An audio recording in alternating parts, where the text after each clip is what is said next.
Well, it's really an honor and a humbling experience with the Geneseo Hall of Fame, with the great teams that are in it, and the individual players and the coaches to be recognized. It really means a lot to somebody. Mm-hmm. What made your teams go so well? What do you think it was about just the element of tradition and ability too, I guess? Yeah, I guess that's right, Dan. And that's a big part of it, the tradition, a storied football program for 50-some years. And football means a lot to kids when they grow up in our program. We got a great feeder system, and as a 5th, 6th, and 7th grader, they idolize these guys who are the varsity, and they realize that someday they're going to be those same guys. And so we got that great feeder system coming up there through it, and great community support. And it's just a place where I got to be away for a while, like for Hononegah High School specifically, and you found out that things are different in other schools.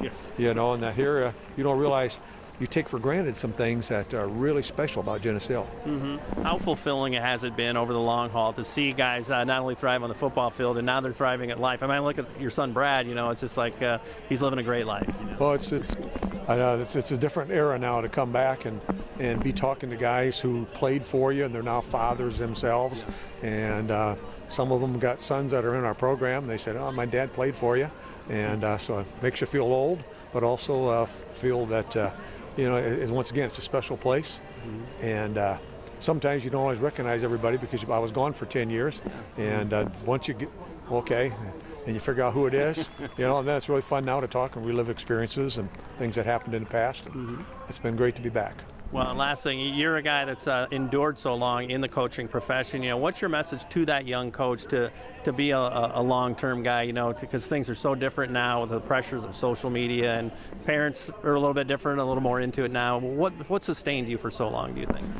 Well, you got to have a passion for it. You got to have, you know, a love for the game and for that profession. I think is a big part. You know, not the only thing for sure. Right. You know, it's got to mean a lot to you.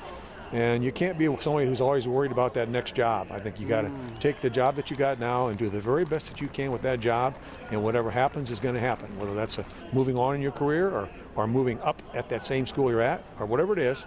You know, you can't always be looking around and shopping. And I see a lot of that with young coaches, and you can't be worried about the money. I watch the young coaches come up to places I've been at, and they want to know how much they can make and what's it cost in the summertime. What are you going to pay me to do all these things you do in the summer? And you can't be in it for the money. You gotta have a passion. You gotta be motivated and enjoy this game. Well, and honestly, the amount of hours you put, it comes into about 30 cents an hour anyway, right? That's what my wife Carol says now too. Yeah, yeah, that's exactly right. So.